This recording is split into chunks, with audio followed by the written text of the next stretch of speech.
Hello to everyone, glad to see you and welcome to the next writing practice video. Today I'm going to share with you, in my opinion, one of the best TV show and a very efficient tool to study English with fun and joy. As you might guess, I'm talking about Friends. American sitcom that was set up in 1994. Despite the age and the fact that many people not only in America already watch this show, somehow I'd miss it and found out about it only during the English language studying, thanks to many bloggers and English teachers who recommended it. So I might assume there is still some amount of people who haven't watched it or don't know about it. Therefore, my objective in this video is to explain why it's so good as a show and why this is the most used and recommended tool for learning English. I would love to start with the study aspect. When we are learning new foreign language, we need to cover four main aspects of that language: writing, reading, speaking, and listening. Writing we can cover by studying grammar books and by writing per se, for instance, as I wrote the script for this video. Reading, by simply reading books, different books, from grammar books to fantasy novels. Actually, everything that we can read in a foreign language counts as a reading practice. Speaking, there is everything quite simple. We just need to talk by themselves or by finding a partner, like a gym mate, but for a language exercising. Listening, a little tricky one, because there we have a lot of choice. Movies, TV shows, podcasts, YouTube videos, audiobooks, lots of content, with variable vocabulary on different topics, including different accents. So, as students, we can't just watch everything we want at the start. We still have the language barrier. Moreover, watching everything in foreign language requires efforts and concentration. That means every movie or TV show usually will take more time to fully understand and comprehend, in compared to the native person. So we simply don't have so much free time to watch title after title, because we still need to do other types of practicing during the day. And I'm not even talking about the learners who already have a job. Therefore, our choice of titles should be very deliberate, because we are going to spend with it not days or weeks, but months.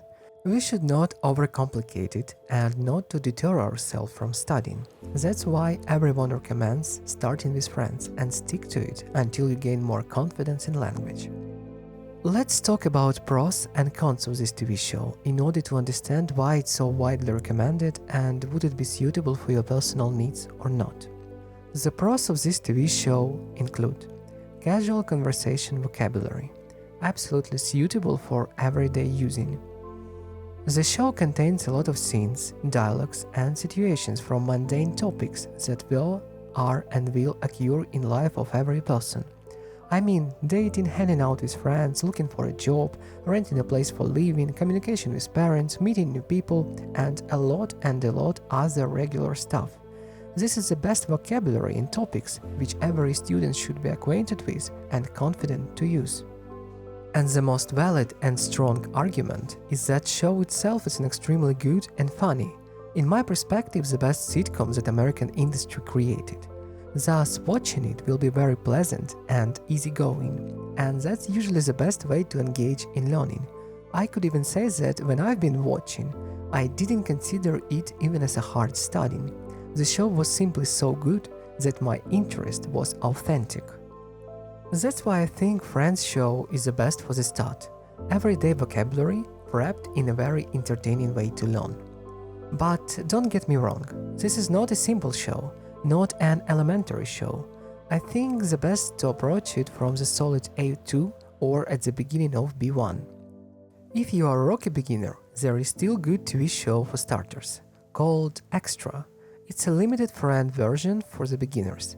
Though don't expect it to be very interesting. It's a study material created for studying purposes, and I recommend it only because I used it as a preparation step before the Friends, and it helped me a lot. In spite of studying purposes, the significant advantage of the Friends is that all episodes were shot in front of audience. It means that every laughing moment in the show was natural, what creates authentic comical pace and rhythm, which gives opportunity to really connect with the show, like you watching it alive. the feature which many other sitcoms do not contain. Usually, they record couple of laughing records and simply put them one by one after every lame joke. What for the most people is unbearable to watch. Friends, fortunately, is an exception. And what about cons of this show? In my perspective, there are not any significant flaws. As I said, Friends sitcom one of the best in genre. However, there are some controversial plot decisions. Even now, communities still argue about that. Was it good or not? Even I think that some story narratives might have been resolved better. Though, don't get me wrong, this is a question how to make good even better, and pity that authors moved story in another way. Moving to overall conclusion, as I said in my opinion, everyone should watch it. From my experience, I did it 3 times. The first one for their acquaintance, the second one for better understanding, and the third one without subtitles, in order to practice pure listening. I can say this method helped me a lot. Now I can watch what I want, read what I want, and play what I want. So basically through Friends, I built a polished B1 level of English. And that is my recommendation according to self-experience. It works, and even if you already knew language but somehow missed this TV series, I surely can recommend it. Also, it's a very pleasant way of time spending. A lot of fun and joy Friends contains, and even can teach us something about what does it mean to be a true friend. Thanks for watching, and see you in the next writing practice video. Goodbye for today.